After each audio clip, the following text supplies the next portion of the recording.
राती के हमके मिले बोलावला सा छुप छुप गईनी नियरावा धड़के जियरावा रे भौजी। कि अरे राती के हमके मिले बोलावला सा छुप छुप गईनी नियरावा धड़के जियरावा रे भौजी। अब हुइया पटक के दांते कटले बा यारावा रे भौजी।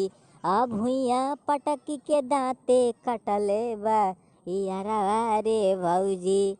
मिल के बोलावला से जहवा घेरला रहे तार से छनही में खुल गईल डोरी सहलावार के।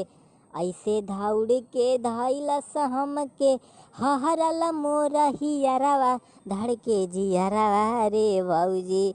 अब हुइया पटक के दांते कटले बा यारवा रे भौजी। मन पानी आइल धैलस बहिया के घेरा में हमके बुला के उहवा डाल दिहलस फेरा में।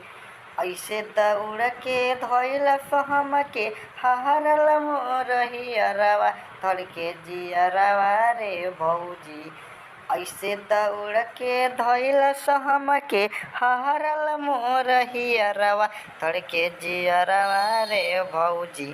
तब भुइया पटक के दांते कटले बा इयरवा रे भौजी। ले जाके सुतावलस मकई के खेत में गड़ गईल दांत बेजुमा चाटिले तमे।